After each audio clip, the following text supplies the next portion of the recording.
Come along with us as we explore the broad world of preservation and the work being done to preserve, interpret, and save our past in a 21st century world. From aquaculture to historic foodways to forensic modeling, we're talking weekly with experts from across the globe. This is your host, Nick Redding. Welcome to PreserveCast.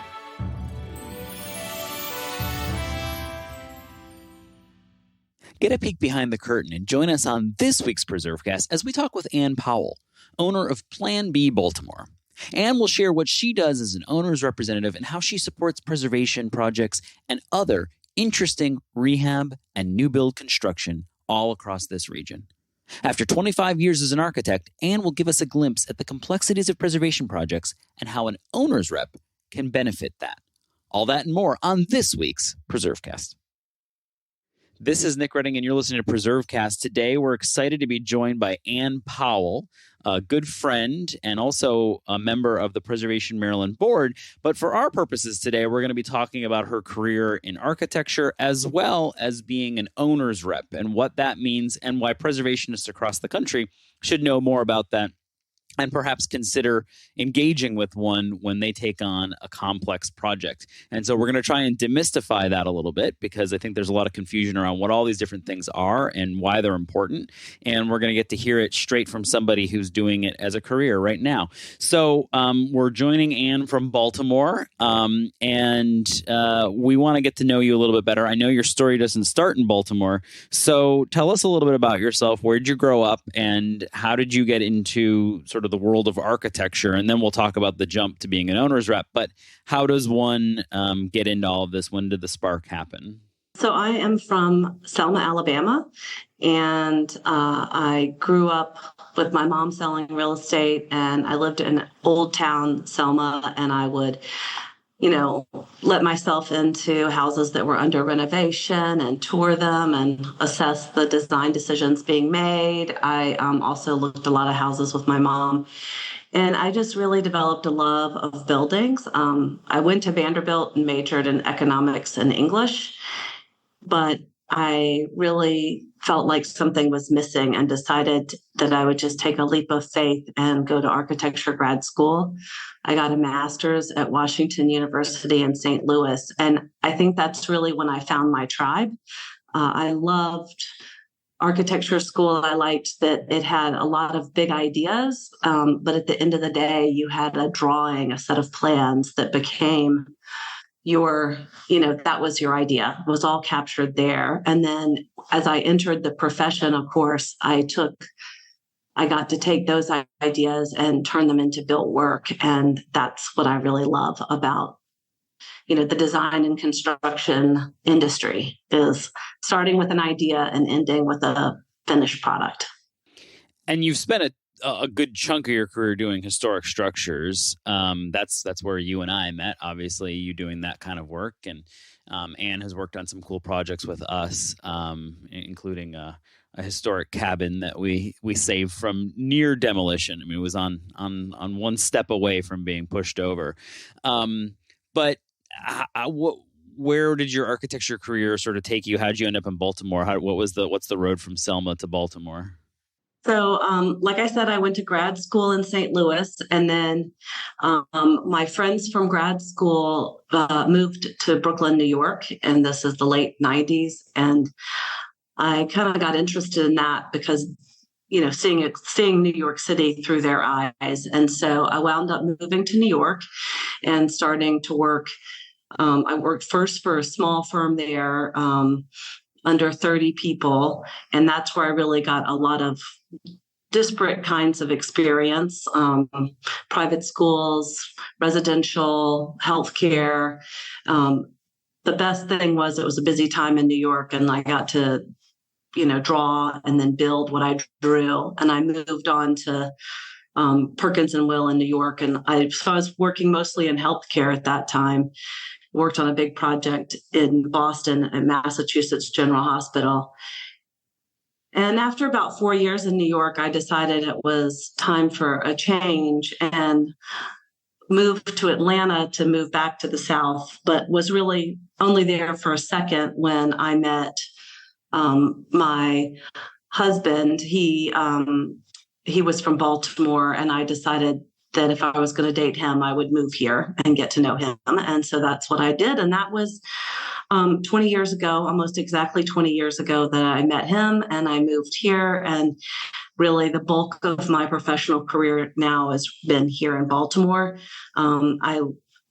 I feel very fortunate to have found this place specifically. This is my kind of town, right? I love the story that I came here knowing no one, and I've had a really successful professional career and have built community in many different places here in the 20 years that I've been here. I'm not with him anymore, but I do not regret being here. Baltimore is fantastic, and I've been raising my family here, and I love it. That could be like a little commercial for Baltimore. I think that sells it well.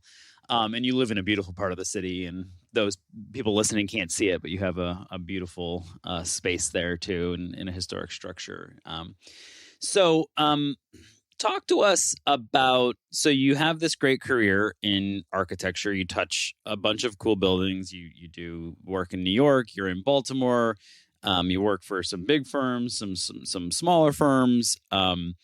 You've done, a lot of really cool structures. And maybe we'll, ask you at the end about some structures you've touched that people might be familiar with. But why the jump to being an owner's rep? That's an interesting kind of jump, I think, for architects. When did you make that decision? How long have you been doing that? And then we'll talk about what that actually means. Great. Well, so as an architect, I didn't specialize too much. I have a lot of experience in historic adaptive use projects, but throughout my career, I've worked in higher ed nationally. I've worked on college campuses nationally. I did a bunch of work for the Smithsonian Institute. And I had done some projects around town in the 20 years that I've been here.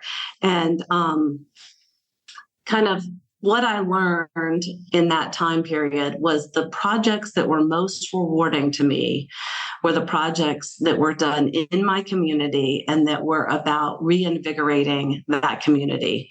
And they're complicated projects, and construction, the kind of design and construction industry has changed a lot in the 20 years that I've been here. And I felt like maybe it was time to look for a new thing. And I knew that what I most wanted, most valued, was working in Baltimore and working to help bring the owners' projects to fruition. So this year in May, I opened my own business, and I decided that I would leave architecture, being a conventional principal and project manager, competing for work and winning projects and designing them and building them, and work directly with the owner to help them manage that process. It's basically the same table that I've sat at for my entire career, but I'm changing seats.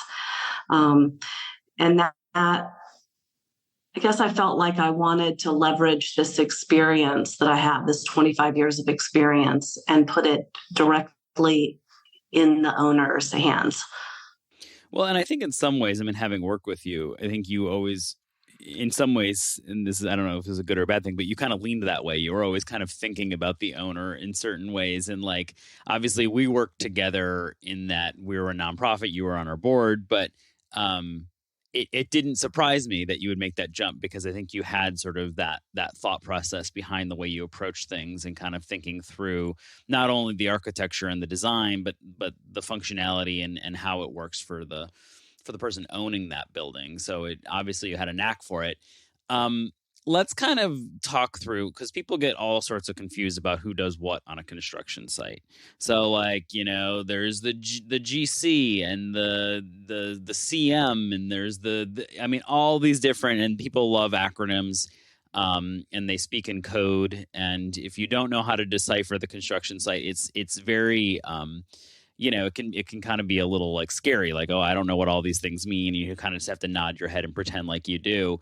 But for someone listening who's like, okay, we've got this project, we want to tackle this thing, but I don't know, heads from tails on this. Who does what on a construction site? Like, walk us through the various pieces that you would run into, and then maybe end with the owner's rep and what that position would do. Well, I thought maybe we could even take a step back, because an owner's rep can actually start long before an architect or contractor is even selected. Okay. So would it be okay if we kind of go backwards a little bit? You're being a good owner's rep. You're representing this industry well. So yes, move it along the way it should be.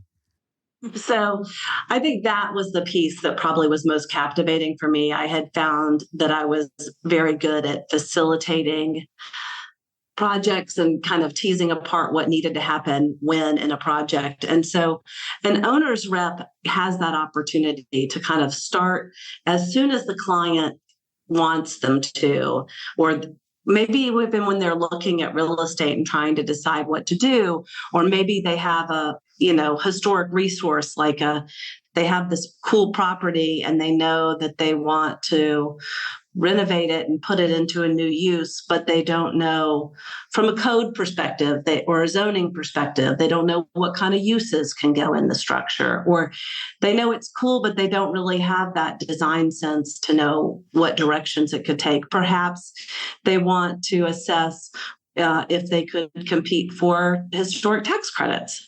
And maybe have an informal conversation with Maryland Historical Trust or the Commission for Historical and Architectural Preservation here in the city.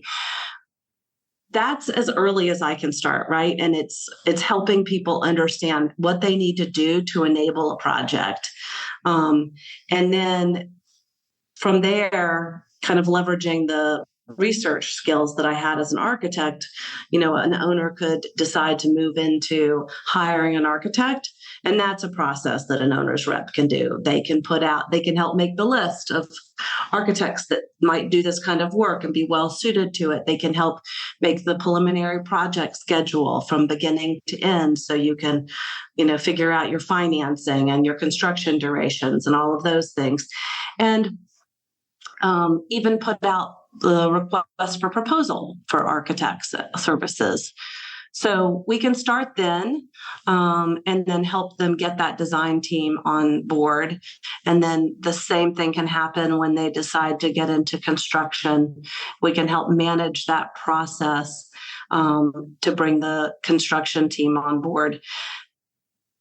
And if you're a large institution in town, like, Johns Hopkins or University of Maryland, maybe you have the team in place to do this yourself. You have your own project management team.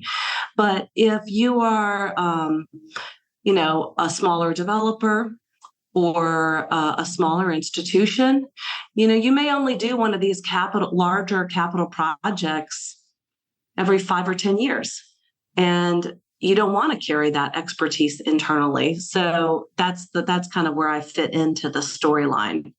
So that's the overall kind of how to get to construction.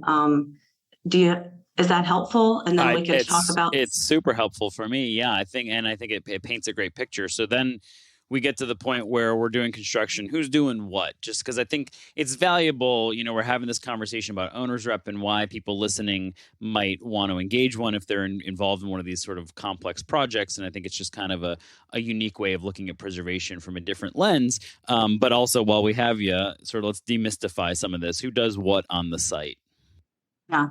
So the way that the construction phase is set up there are 3 letters. There's the owner, there's the architect, and there's the contractor. And they in the diagram, there's kind of it's a triangle. The owner contracts in the most conventional projects. The owner contracts the architect, and the owner contracts the contractor. So everything needs to flow through the owner in this kind of diagram. And there's not a real big connection there between the architect and the contractor. That's kind of intentional. This is the owner's project, and it's their job to manage both the architect and the contractor. And imagine that the architect has a project manager that is, managing their project for their firm, and the contractor also has a project manager, representing their project team. And the owner, that's where you were asking, like, what's the difference between the owner's rep or a project manager? Like, basically, the owner's rep is a for hire project manager for the owner. So the architect has put together a set of drawings and specifications that say everything about how the project is conceived of to come together, so you can set the budget.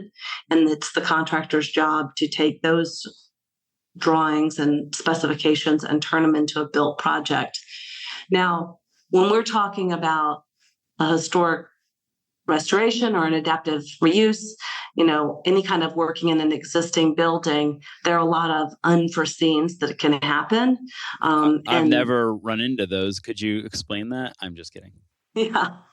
And that's another thing where having an seasoned kind of project manager working directly for the owner, they benefit from that because, for example, I have 25 years of learning what happens when you open up that wall and you find what you weren't expecting, or when a floor collapses, or, you hope for not calamity, but there's always going to be stuff. And so one of the goals here is to help prepare the owner for knowing what's going to happen in construction, helping them manage the changes that do come as construction happens, and make sure that they're getting the representation that they need, that, between kind of what the architect's intrinsic kind of, I don't know, I don't want to use like slanted language, but everybody enters with this bias, right?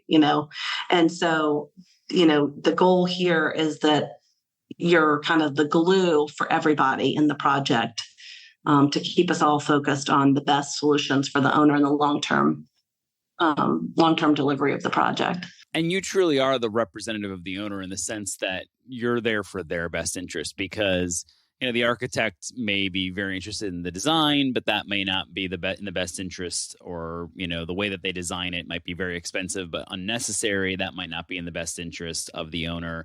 The contractor might, not that there's any unscrupulous contractors out there, but they might cut corners that aren't in the best interest, or they may, bring in a sub that you're not comfortable with, or propose bringing in somebody who perhaps doesn't have the expertise, and it might work for them, but it doesn't work it wouldn't be in the best interest of the owner. So you really are there. And when we say representative, you're their voice, and you're there to defend their interest at all times. And I think that that's like an important distinction too between all these different pieces. Not that the architect or the contractor or anything don't have the best interest. They do, but they're representing different interests, and they have sort of different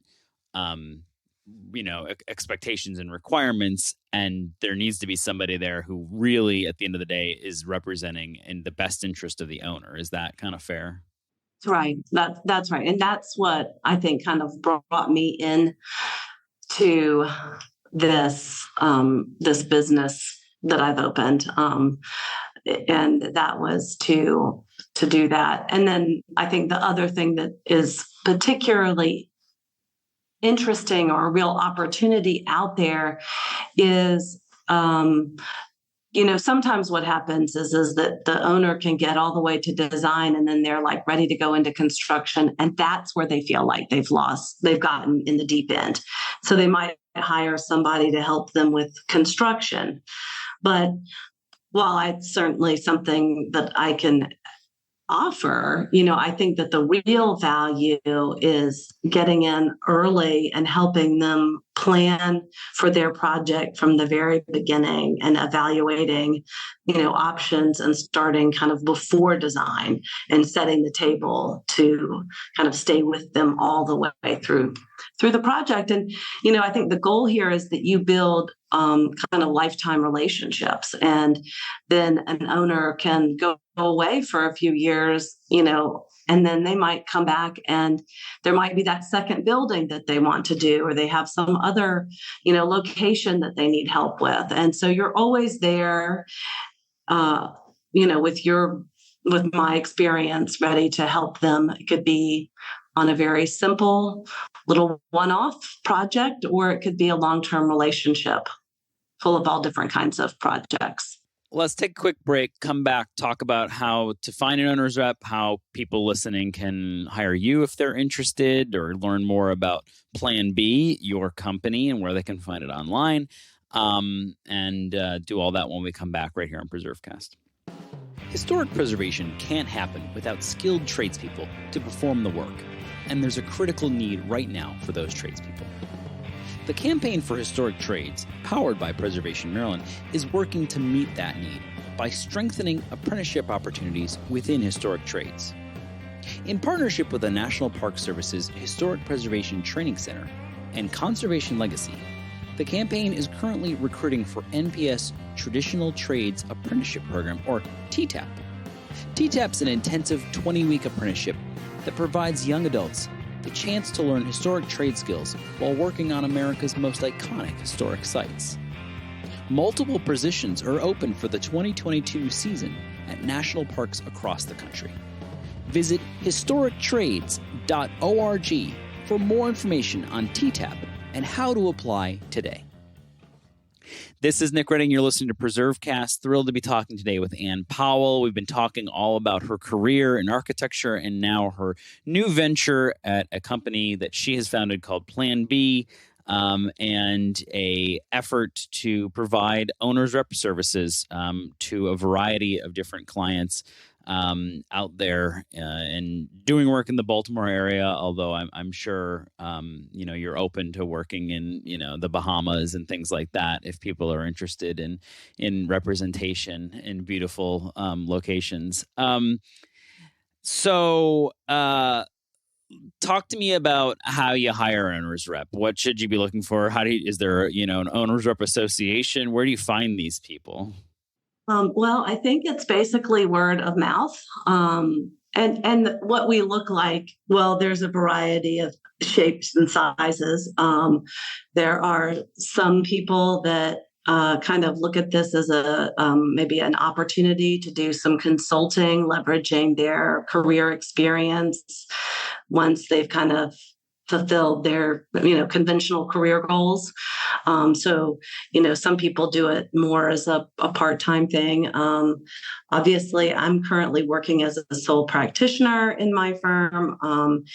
And I'm to your earlier point, I'm very regionally focused. I've done a lot of work in Baltimore City proper, also on the Eastern Shore and in Western Maryland, and have good relationships with the building officials and kind of the state fire marshals and all those people throughout Maryland. And then you also have larger groups that do this work where they some of them are national.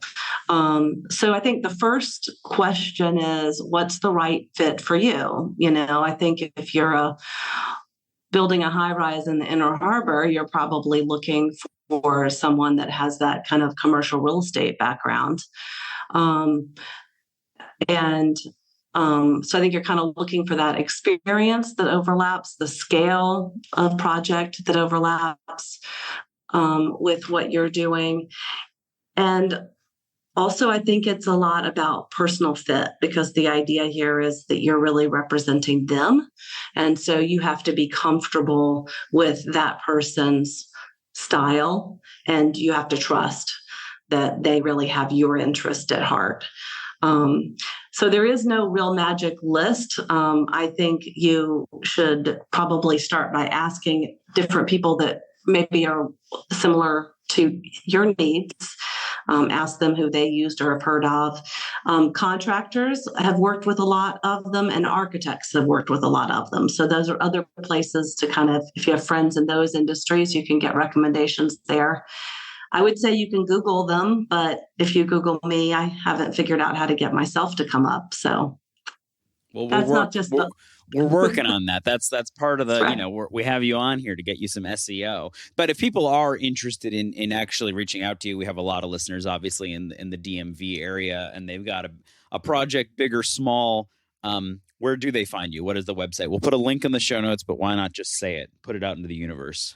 Well, you can find me on my LinkedIn page. Google Ann Powell, and you'll find me, Ann Powell, Baltimore, and my website and my phone number are all on there. And then you can also look up my website, and which is, again, I just started in May. It's developing, but it has my contact information, and you can communicate directly to me through there. And that is planbbaltimore.com. Perfect place to find it.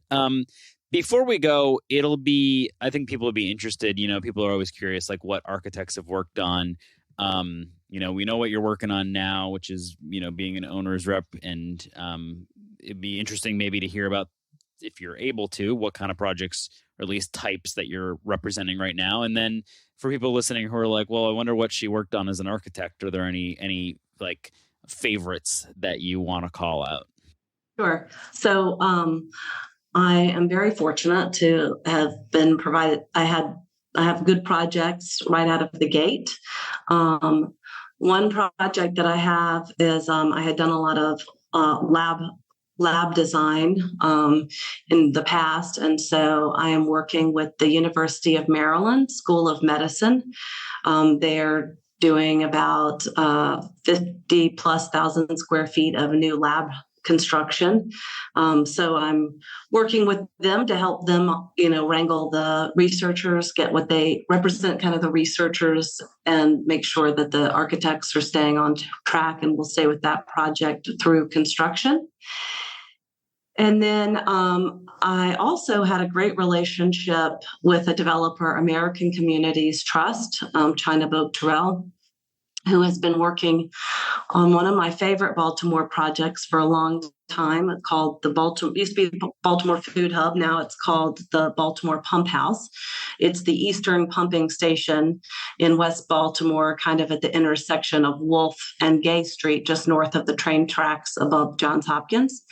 That's about a 4 or 5 building campus from the turn of the century.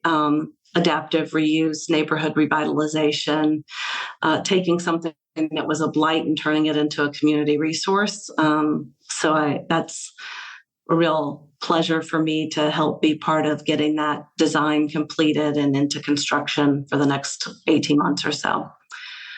So that's what I'm doing right now, and working on getting this business off the ground, and always looking for new work and building new relationships. Really, anything that revitalizes my neighborhood and community is what I love. Do you have questions about that, Nick?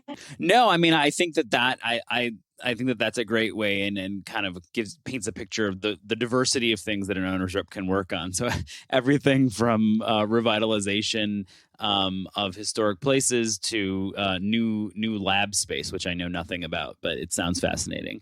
I think we need it. I'm pro lab space. Before we go, buildings you've worked on, people always are interested, like what architects have touched, anything out there that people would be like, oh, that's pretty cool, or some of your favorites.